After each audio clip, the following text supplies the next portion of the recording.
Bro അപ്പോൾ engine സൈഡിനെ കുറിച്ച് എന്താ അഭിപ്രായം? എനിക്ക് ഈ വണ്ടിയിൽ ഏറ്റവും ഇഷ്ടപ്പെട്ടത് ഇതിൻ്റെ എൻജിൻ തന്നെയാണ്. ഈ എൻജിൻ വേറെ ഏത് ബൈക്കിലും ഇല്ല. NS 160 വേറെ ബജാജിൻ്റെ വണ്ടികളിലൊന്നും ഇല്ല. പിന്നെ എൻജിനിലുള്ള ഫണ്ട് എന്ന് പറഞ്ഞാൽ ഒരു ഇനീഷ്യൽ ടു മിഡ് ഭയങ്കര ഫണ്ടാണ്. എന്തായാലും 160cc ആണ്. അപ്പോൾ ടോപ്പ് എൻഡ് നമുക്ക് എത്ര ഉണ്ടാവുമെന്നൊക്കെ നിങ്ങൾക്ക് പ്രതീക്ഷിക്കാം. ഈ ഒരു സർവീസിന് മുമ്പ് ചെറിയൊരു സ്പീഡിലല്ലേ ഇപ്പോൾ ഉണ്ടാവും? അതെ, സർവീസിന് മുമ്പ് അവർ പറഞ്ഞിരിക്കുന്ന ഒരു 50-60 പോകാൻ പാടുള്ളൂ എന്നാണ്. എന്നാലും ഒരു 3rd ഗിയർ ടു 4th ഒക്കെ ഭയങ്കര ഫണ്ണി ആയിട്ടുള്ളൊരു കമ്പ്യൂട്ടർ ബൈക്കാണ്. ഇനിയിപ്പോൾ സർവീസ് കഴിയുമ്പോൾ ഉള്ളത് അതെങ്ങനെ ഉണ്ടാവും എന്നുള്ളതിന് ഞാൻ ഭയങ്കര ഒരു എക്സൈറ്റഡ് ആണ് ഇപ്പം. അപ്പോൾ ബ്രോ നിങ്ങൾ കുറേ സിറ്റിയിലെല്ലാം ഓടിച്ചിട്ടുണ്ടാവുമല്ലോ. How you feeling city riding?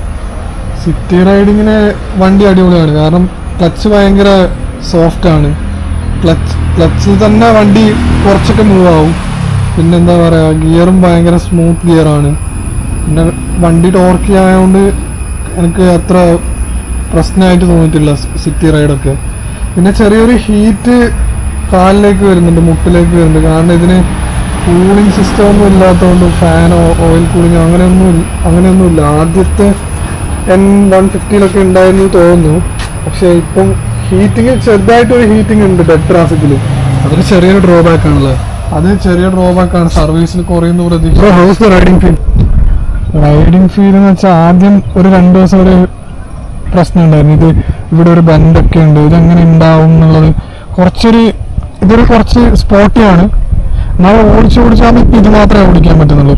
ഒരു പൊടിക്ക് സ്പോട്ടി ഇല്ല. ഒരു പൊടിക്ക് സ്പോട്ടി എന്നാൽ അടിപൊളിയായിട്ട് നിമ്പിൾ ഏത് ട്രാഫിക്കിലേയും പോകാൻ പറ്റും. നമ്മൾ ആ വണ്ടിയോട് അങ്ങ് ചേർന്നിരിക്കും. ഇപ്പം ഫ്യൂൾ ടാങ്കിൻ്റെ അടുത്തായാൽ പോലും കാലറിയാതെ അങ്ങ് ഹഗ്ഗാവും അത്രയും. പിന്നെ താഴേക്ക് നോക്കുമ്പോൾ പ്ലാൻ ഫൂട്ടറാണ്. പൊതുവെ എല്ലാവർക്കും ആയിരിക്കും അത്. കാരണം ഇതിൻ്റെ വീൽ ബേസ് വളരെ ചെറുതാണ്. അപ്പോൾ വണ്ടി വളരെ ചെറുതായിട്ട് തോന്നും. എന്നാലും പക്ഷെ ഓടിക്കുമ്പോൾ വളരെ സ്പോട്ടിയാണ്. ഓവർടേക്ക് ചെയ്യാനൊക്കെ ഭയങ്കര സുഖമാണ്. പിന്നെ മച്ച് ടോർക്കുണ്ട് എല്ലാ ഗിയേഴ്സിനും. അപ്പം ഓവർടേക്കൊന്നും ഒരു പ്രശ്നമേ അല്ല. അപ്പോൾ N150 വെച്ച് നോക്കുമ്പോൾ ഇതിൻ്റെ മീറ്റർ ക്ലസ്റ്ററിന് ഭയങ്കര ഒരു ചേഞ്ച് വന്നിട്ടുണ്ടല്ലേ?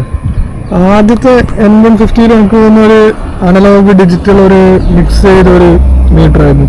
അത് കഴിഞ്ഞ് ഇപ്പോൾ ഒരു നെഗറ്റീവ് ഡിസ്പ്ലേ ആണ്. ഇത് വിസിബിൾ ആണ്, എല്ലാ സമയത്തും നല്ല വിസിബിൾ ആണ്. ഇപ്പം നിങ്ങൾക്ക് ഈ പകൽ സമയത്ത് കാണുന്ന അതേ വിസിബിലിറ്റി നൈറ്റ് ടൈമിലും ഉണ്ട്. അതുപോലെ തന്നെ എടുത്തു പറയേണ്ടതാണ് ഇതിൻ്റെ ഹെഡ്ലൈറ്റ്. ഹെഡ്ലൈറ്റിനെ കുറിച്ച് പറഞ്ഞു. അതെ, ഹെഡ്ലൈറ്റിനെ കുറിച്ച് പലരും പറഞ്ഞ MTയുടെ കോപ്പിയാണ്. പക്ഷേ MTയുടെ ഹെഡ്ലൈറ്റ് ഇത്രയും വിസിബിൾ ആയിരിക്കും. ഇത് ഇപ്പോൾ എനിക്ക് കാണിച്ചു തരാൻ പറ്റില്ല. പക്ഷെ രാത്രി സമയങ്ങളിൽ കാറിനേക്കാളും വിസിബിലിറ്റി ഈ വണ്ടിക്കുണ്ട്. നിങ്ങൾ കേൾക്കുന്നത് ഞാൻ തള്ളുന്നതാണ്. പക്ഷെ ഇതെങ്ങനെ ഇപ്പോൾ ഹെഡ്ലൈറ്റിൻ്റെ പെർഫോമൻസ് നമുക്കിപ്പോൾ കാണാം. രാത്രി തന്നെ കാണിക്കുന്നതല്ലേ നല്ലത്. എടാ ബ്രൈറ്റ് ഇട്. Oh shit bro, dam.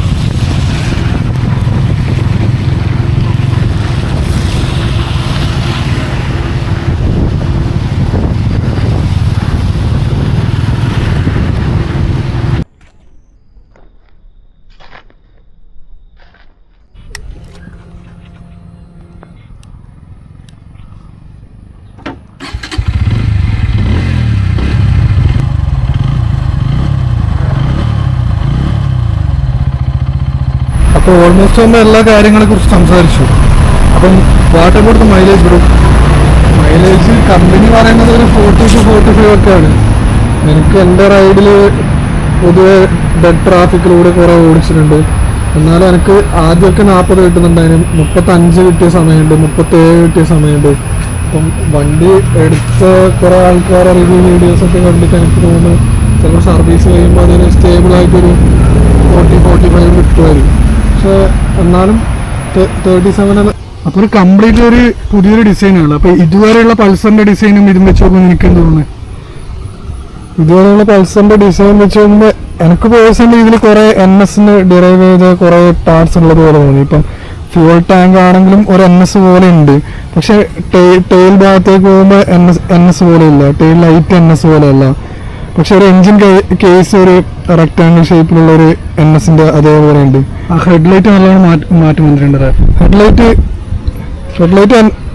NS 400ന്റെ headlight പോലെല്ലാം തോന്നുന്നു. എന്നാലും ഹെഡ്ലൈറ്റും ഒരു പുതിയ തന്നെയാണ്. ഇതൊരു ടോപ്പ് വേരിയന്റ് അല്ലേ? അപ്പോൾ ഈ ടോപ്പ് വേരിയന്റും ഇതും തമ്മിലുള്ള ഒരു ഡിഫറൻസ് എന്തായിരിക്കും? സത്യത്തിൽ ഞാൻ ടോപ്പ് വേരിയന്റ് ഇതും തമ്മിലുള്ള വ്യത്യാസം ഒന്നും നോക്കാതെയാണ് എടുത്തത്. പക്ഷെ ഇപ്പൊ എടുത്തു കഴിഞ്ഞപ്പോഴും എടുത്തതിലൊരു റിഗ്രറ്റ് ഒന്നും തോന്നില്ല. കാരണം ടോപ്പ് വേരിയന്റിലുള്ള വ്യത്യാസം എന്ന് പറഞ്ഞാൽ ഫ്രണ്ടിൽ USB ഫോർക്ക് വരുന്നുണ്ട്. അപ്പൊ ഇതിന്റെ ഒരു നോർമൽ ഫോർക്കാണ്, നിങ്ങൾ കണ്ടിട്ടുണ്ടാവും, ഒരു ഗോൾഡ് കളറിലുള്ള ഫ്രണ്ട് ഫോർക്ക് ആയിരിക്കും വരുന്നത്. പിന്നെയുള്ള വ്യത്യാസം എന്ന് പറഞ്ഞാൽ ഈ സിംഗിൾ സീറ്റ് ആയിരിക്കില്ല, അതിന് ഒരു ഡബിൾ സീറ്റ് ആയിരിക്കും, കുറച്ചുകൂടി ഹൈറ്റ് ഫീൽ ചെയ്യും.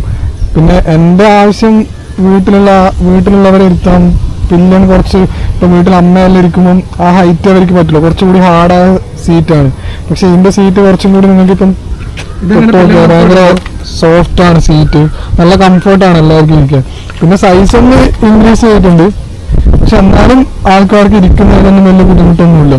അപ്പൊ അത് മാത്രമാണ് ബ്രോ ടോപ്പ് വേരിയന്റ് വ്യത്യാസം? അല്ല, ടോപ്പ് വേരിയന്റിൽ പിന്നെ മോഡ്സ് ഉണ്ട്, റൈഡ് മോഡ്സ് ഉണ്ട്, പിന്നെ ഡ്യുവൽ ചാനൽ ABS ഉണ്ട്. ഇത് സിംഗിൾ ചാനൽ ABS ആണ്, ഫ്രണ്ട് മാത്രം ABS ഉണ്ട്.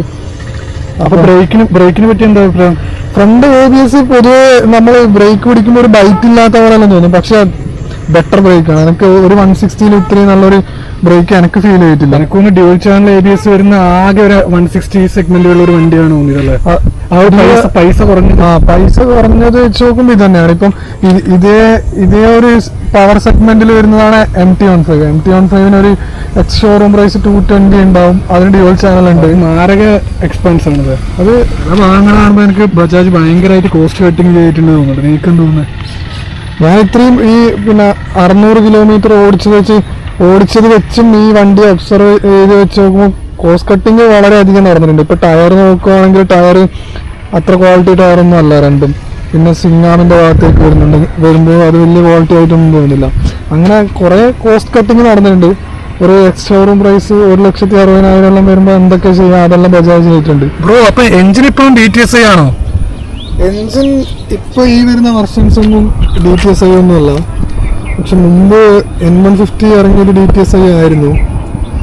ഇപ്പം ഈ N160 ഇറങ്ങുന്നത് DTSI മോഡലല്ല, കാരണം ബജാജ് ഇത് കംപ്ലീറ്റ്ലി ഒരു ന്യൂ എഞ്ചിനാണെന്നാണ് പറയുന്നത്.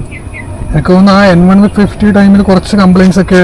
അതെ, അതുകൊണ്ടായിരിക്കും ആ N150 നിർത്തിയതും പിന്നെ N160 എന്ന് പറഞ്ഞ് പ്രൊഡക്ഷൻ ആരംഭിച്ചതും.